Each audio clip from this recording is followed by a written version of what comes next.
इस वीडियो में हम लोग जानेंगे कोरल रीफ्स के बारे में। हम लोग जानेंगे cold water coral reefs, hot water warm water coral reefs, hard coral, soft coral, coral bleaching क्या होता है, कोरल के टाइप्स क्या क्या हैं और इंडिया में कहाँ कहाँ वो पाया जाता है। तो सामने आप जो फोटो देख रहे हो ये ऑब्वियस सा बात है कोरल रीफ्स का फोटो है। कोरल एक तरह का लाइव एनिमल होता है, वो जिंदा होता है, ठीक है। और दो तरह का कोरल्स होता है, एक होता है सॉफ्ट कोरल, एक होता है हार्ड कोरल। सॉफ्ट कोरल जैसे कि सी फैंस और जॉर्जियंस, अब आपको दिमाग मत लगाना है, बस नाम जान लो और इसको बाहर कर दो। हार्ड कोरल्स इंपॉर्टेंट है क्योंकि हार्ड कोरल्स में ही रीफ्स बनता है। और रीफ्स कौन बनाता है? छोटा छोटा जानवर जिसका नाम है पॉलिप्स। तो पॉलिप्स जो है वो रीफ बनाता है जो कि हार्ड कोरल में बनता है, इसलिए हम लोग उसको कोरल रीफ्स भी बोल सकते हैं, ठीक है। ये अलग अलग शेप का हो सकता है, जैसे यहाँ आप देख ही रहे हो कि ये पेड़ के जैसा भी हो सकता है, इस तरह भी हो सकता है, उस तरह टेबल टाइप का भी हो सकता है, किसी भी तरह का वो शेप का हो सकता है, ठीक है। और जो कोल्ड वाटर कोरल्स होता है वो डीप सी वाटर होता है, मतलब बहुत ज़्यादा गहरा पानी में वो पाया जाता है। और उसका जो वाटर का टेम्परेचर है वो लगभग 39 से 55 डिग्री फ़ारेनहाइट, मतलब बहुत ठंडा। और आपको बता दें जानकारी के लिए, कोल्ड वाटर जो है वो वार्म वाटर कोरल रीफ से ज़्यादा वाइड स्प्रेड है, ज़्यादा मिलता है वो वहाँ पर, और ज़्यादा वो वाइड स्प्रेड है, ठीक है। अब जितना चीज़ भी हम पढ़ेंगे, अब हम लोग पढ़ेंगे वार्म वाटर कोरल रीफ्स के बारे में, गर्म वाला, ठीक है। तो गर्म वाला कहाँ पे मिलता है? तो वो मिलता है ट्रॉपिकल एरियाज़ में, जैसे कि इंडिया वाला, इंडिया का जो सीज़ है या फिर इंडिया का जो पानी है, समुद्र का पानी है, वहाँ पर मिलेगा ये। और जो वाटर है वो एकदम साफ़ होना चाहिए, क्लियर होना चाहिए और गर्म होना चाहिए, ठीक है। और इंडिया के वाटर्स में लगभग 19,000 स्क्वायर किलोमीटर्स में कोरल रीफ मिलता है, ऐसा एस्टिमेट किया जा गया है। कोरल रीफ्स बहुत ज़्यादा प्रोडक्टिव होता है और ये कोस्टल सिस्टम में काफ़ी कॉम्प्लेक्स है क्योंकि इसके पास डाइवर्सिटी बहुत ज़्यादा है, कि मतलब बहुत सारे बिलियंस ऑफ लाइफ्स वहाँ पर मिल सकते हैं, छोटे छोटे लाइफ, छोटे छोटे माइक्रो ऑर्गेनिजम्स एंड वगैरह वगैरह।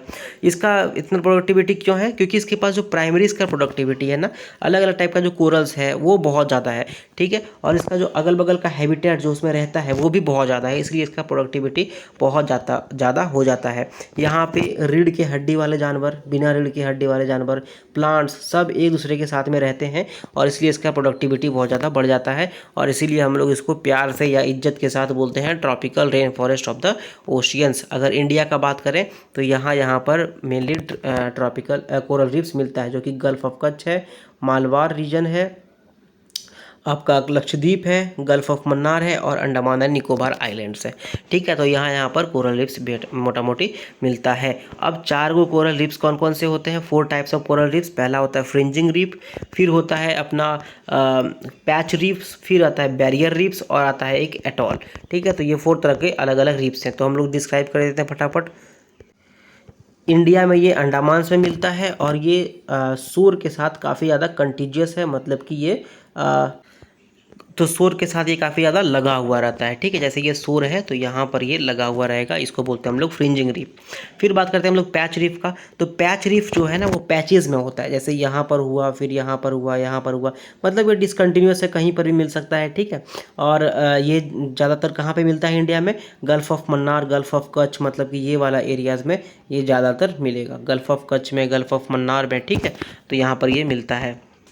बैरियर रीफ्स का बात करें अगर तो बैरियर रीफ्स जो है वो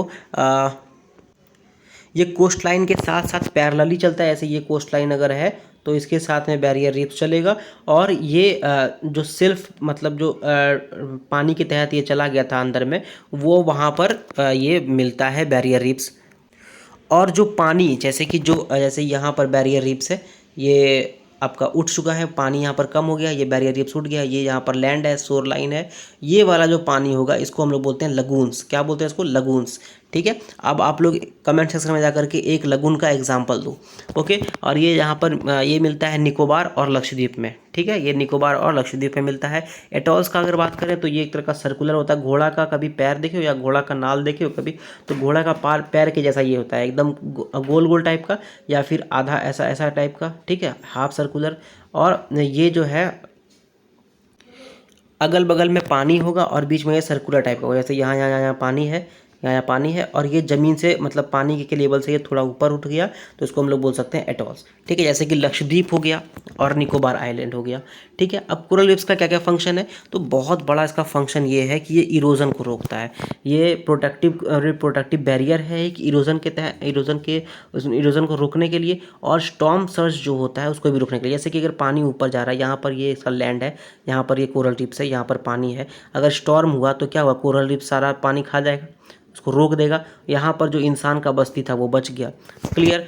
और कोरल रीफ्स, कोरल एनिमल्स जो है वो कोरल्स के जो एनिमल्स हैं वो प्लैंकटन खाने में काफ़ी माहिर होते हैं। प्लैंकटन खाते हैं तो वहाँ से न्यूट्रिएंट्स बहुत ज़्यादा अपने पास रख लेते हैं। ठीक है, और कोरल्स जो है वो बायोजेनिक कैल्शियम कार्बोनेट प्रोड्यूस करता है, जिससे कि आपका सीमेंट वगैरह में भी काम आता है, सीमेंट इंडस्ट्रीज़ वगैरह में भी। ये मैनग्रोव्स को सब्सट्रेट करता है, मतलब उसको सहायता देता है कि वो ग्रो कर सके। ठीक है, उसका एक तरह से उसके साथ में काम करता है ये कोरल रीफ्स। बहुत तरीके के जानवर को, प्लांट्स को हैबिटेट देता है। ठीक है, यहाँ तक कि बर्ड्स को भी हैबिटेट देता है। अब कोरल रीफ्स बहुत ज़्यादा खतरे में है। क्यों खतरे में है, तो सबसे बड़ा कारण है एंथ्रोपोजेनिक मतलब इंसानी कारण। इंसान जो है वो हर जगह उंगली किया हुआ है, तो वैसे ही इंसान जो है केमिकल पॉल्यूशन के तहत पेस्टिसाइड, कॉस्मेटिक्स जो हम लोग रिलीज़ करते हैं, उसके कारण मैनग्रोव्स जो है, कोरल रीफ्स जो है वो मरे जा रहा है। इंडस्ट्रियल पॉल्यूशन के कारण कोरल रीफ्स मरे जा रहा है। मैकेनिकल डैमेज जो हम लोग कर रहे हैं, तो सेडिमेंट्स जो हम लोग गिरा रहे हैं, ठीक है, उसके साथ जो हम लोग पॉल्यूशन कर रहे हैं, जो हम लोग थर्मल पॉल्यूशन कर रहे हैं, इससे कि टेम्परेचर बहुत ज़्यादा बढ़ जा रहा है इंटेंसिव फिशिंग के कारण, तो ये सब कारण से जो है कोरल रीफ्स वो डैमेज हो जाता है। अगर नेचुरल कारण का बात करें तो नेचुरल में इंसो, एल नीनो, साउदर्न ऑसिलेशन। इंसो अगर आपको नहीं पता है तो थोड़ा सा मैं बता दूं कि एक तरह से आप समझ लो कि गर्म होना, ठंडा होना पानी का। ठीक है, तो उसको बोल सकते हैं हम लोग इंसो। वो या फिर फ्लडिंग हो गया, स्टॉर्म्स हो गया, इस सब के कारण भी मैनग्रोव्स को डिस्ट्रॉय किया जाता है नेचुरली। अब बात करते हैं हम लोग कोरल ब्लीचिंग का, जो कि बहुत बड़ा प्रॉब्लम है आज के डेट में। देखो, कोरल जब रहता है ना तो वो जूजेंथलाई के साथ बहुत ज़्यादा रिलेशनशिप में रहता है। ठीक है, सिम्बायोटिक रिलेशनशिप में। अगर जूजेंथलाई खत्म हो जाएगा तो कोरल भी खत्म हो जाएगा, और अगर कोरल खत्म होगा तो जूजेंथलाई भी खत्म हो जाएगा। तो ब्लीचिंग का मतलब क्या हुआ, जूजेंथलाई का जो डेंसिटी है, जो उसका घनत्व है, उसको कम करना, या फिर जो फोटोसिंथेसिस हो रहा था जूजेंथलाई के कारण, जिससे कि आपका कोरल रीफ्स रह रहा था, तो वो अगर कम हो जाएगा या उसका कंसंट्रेशन कम हो जाएगा तो वो भी कोरल रीफ्स को डैमेज पहुंच सकता है। कोरल रीफ्स तब होता है मेनली जब जूजेंथलाई 60 से 90% जो उसका जूजेंथलाई का डेंसिटी है वो कम हो जाए, या फिर जूजेंथलाई का जो फोटोसिंथेसिस करने का जो क्षमता है वो 50 से 80% तक कम हो जाए। इसके कारण क्या होगा, जो कोरल्स है वो भी मर जाएगा, क्योंकि वो तो सिम्बायोसिस रिलेशनशिप में रह रहा है। ठीक है, और अगर स्ट्रेस कॉजिंग ब्लीचिंग, अगर मान लेते इंडस्ट्रियल जो पॉल्यूशन के कारण जूजेंथलाई मर रहा है, ठीक है, अगर वो बहुत दिनों तक नहीं रहा तो फिर से वो रिकवर कर सकता है। ठीक है, फिर से वो रिकवर कर सकता है, मेनली 2-4 सप्ताह, 10 सप्ताह, 15 सप्ताह में, या फिर कुछ मंथ्स में वो फिर से रिकवर कर सकता है। बट अगर 15 साल, 20 साल, 50 साल से लगातार अगर वैसा हो रहा है, वहाँ पर अगर गर्म गर्म पानी आ रहा है, जूजेंथलाई अगर मर रहा है, तो फिर कोरल जो है वो इवेंचुअली डाइज, वो मर जाता है और वो फिर से रिकवर नहीं कर पाता है। हाई टेम्परेचर और इरेडिएशन जो गर्म करने वाला वाटर है, उसके कारण जूजेंथलाई जो है वो बहुत ज़्यादा उसको डिस्टर्ब होता है और जूजेंथलाई मर भी सकता है। अब कोरल ब्लीचिंग का इकोलॉजिकल कॉज क्या क्या है, क्यों कोरल ब्लीच होता है, तो कोरल ब्लीच होने का कुछ मेन प्रॉब्लम तो उसका स्ट्रेस है, कि जूजेंथलाई को बहुत ज़्यादा स्ट्रेस दिया जा रहा है, जैसे पानी गर्म कर दिया जा रहा है। ठीक है, या फिर उसका जो भी अलगे है उसको ख़त्म किया जा रहा है, होस्ट को ख़त्म कर दिया जा रहा है।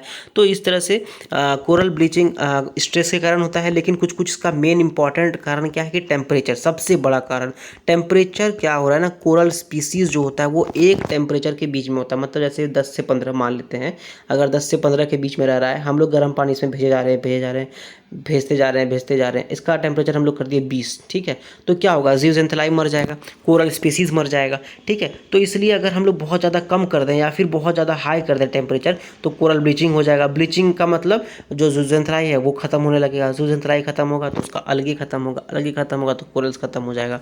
ठीक है, ब्लीचिंग जो होता है मेनली ज़्यादा करके जो सी वाटर टेम्परेचर ज़्यादा चढ़ जाता है, क्योंकि हम लोग पॉल्यूशन करे जा रहे हैं, तो उसका सी वाटर टेम्परेचर जो है वो क्या हाई हो रहा है। ठीक है, तो इसलिए बोला जा रहा है कि ब्लीचिंग बहुत ज़्यादा हो रहा है। आप लोग सर्च करना कोरल ब्लीचिंग गूगल पे, फिर देखना। दूसरा कारण आ रहा है कि सेडिमेंटेशन, मतलब कि हम लोग जो है वो सेडिमेंट्स को काफ़ी वहाँ गिराए जा रहे हैं, जैसे कि सेडिमेंटेशन हम लोग कर रहे हैं, इसके कारण कि जू जंतुलाई मर रहा है। हालांकि ये डिमॉन्स्ट्रेट किया गया है, डिमॉन्स्ट्रेट नहीं किया गया है, लेकिन ये पॉसिबल रीज़न बताया जा रहा है कि हम लोग जो सेडिमेंटेशन किए जा रहे हैं, हम लोग जो बहुत सारे गाद जो गिराए जा रहे हैं वहाँ पर, उसके कारण जू जंतुलाई मर सकता है। फिर फ्रेश वाटर में डिल्यूशन, मतलब जो फ्रेश वाटर में कोरल रीफ्स रहता है, आपको पता ही है, फ्रेश क्लीन वाटर में, तो वहाँ पर अगर हम लोग उंगली करेंगे, वहाँ पर अगर हम लोग सेडिमेंटेशन देंगे, वहाँ पर अगर हम लोग वाटर वगैरह में प्लास्टिक वगैरह देना लगेंगे, तो इसके कारण भी जूजंतलाई जो है वो नहीं सह पाएगा उसको, तो इसके कारण जूजंतलाई का डेथ हो सकता है। तो ये था अपना coral reefs, cold water coral reefs, warm water coral reefs के टाइप्स, इंडिया में कहाँ कहाँ पर मिलते हैं, और कोरल ब्लीचिंग क्या है, वगैरह वगैरह। अगर ये वीडियो आपको अच्छा लगा तो आप इसको लाइक कर सकते हो, दोस्तों के साथ शेयर कर सकते हो, कुछ पूछना बताना है तो कमेंट कर सकते हो, चैनल को सब्सक्राइब कर सकते हो। Thank you very much.